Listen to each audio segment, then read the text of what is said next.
Well folks, here we are today dropping in from 350 kilometres, the height of one of Electric Jesus's Starlink satellites, on the Rock of Gibraltar. You know, it's got the name rock in it, so we're into it. This is a great big piece of limestone. It's primary limestone. It contains lots of fossils formed on the seabed a couple of 100 million years ago, so it's Jurassic in age. Not too different to the sandstones up around Ipswich. Not the limestones up there though, they're a bit newer. But even so, here it is, right on the... I always used to think it was the end of Europe, but it isn't. The Iberian Peninsula goes quite a lot lower than this. An amazing piece of rock. I'll just show you a satellite photo of what we're talking about. Here it is here, owned by Britain, owned, hard word, but anyway. The people who live there are fiercely not Spanish, so, you know, that's the way it is. Beautiful NOAA satellite of the area. Here's the rock here. It's quite obvious, but you can see by the zoom in on that, it's not the lowest bit. As I said before, it's a great big piece of limestone. So all this grey stuff is limestone, Jurassic in age, so a few 100 million years old, and it's a very big piece of limestone. Here's a geology map of the actual peninsula. The green stuff is the Jurassic limestone. It's quite a mix of what's there because there's bits and pieces. There's been a lot of geotechnics there. Of course, if it's limestone, it's full of caves. And this is one of the caves on the island. They have several names for them. They have one that's got a church built in it, I think. It's not an island. Sort of is. What I didn't realise, you can see this from Africa. This is over in Morocco. And when you look across the Straits of Gibraltar, there it is.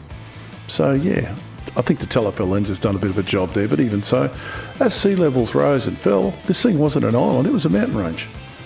So this is going back during the ice ages where the sea levels were much, much lower.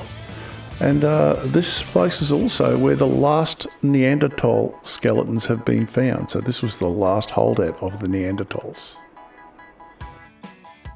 So the closest thing we've got to this in Brisbane is Ipswich. Limestone I'm talking about, of course, not Neanderthals. And our old mate Patrick Logan came rowing up the Bremer River looking for limestone, and he found it here. And that brown mass there is a big mass of limestone sitting on top of all the Ipswich formations. It's relatively new. And he dropped off a few convicts there, and they started mining limestone. Here's a 20-chain map of Ipswich. Not all that new, but I'll zoom down to where that was. You can go up to Ipswich Limestone Park.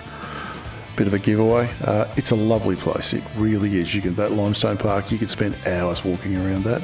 The old limestone kilns are there, but they're not the kilns from the original days. But anyway, let's let Patrick tell you all about it. My name is Commandant Patrick Logan. I found limestone in the area you now call Ipswich. However, we called it Limestone, and the later Limestone Station. I left 5 convicts there to quarry and burn limestone for the new colony of Moreton Bay. Hey Geo Nerds, it's just a short one this week. I can't stand Patrick Logan. Brutal man. Just over-celebrated dramatically. Him and Ralph Darling. I wouldn't name a public toilet after them, but anyway, who am I? I thought the Rock of Gibraltar was interesting. Very interesting indeed. I don't think I'll ever get to go there, but that's life. Ipswich is also very interesting. There'll be some more geology coming up on Ipswich soon, but it's really complicated. It really is. It really is way more complicated than Brisbane geology. We'll get there. Anyway, you know what I'm going to say. Keep rocking. T-Rock's out.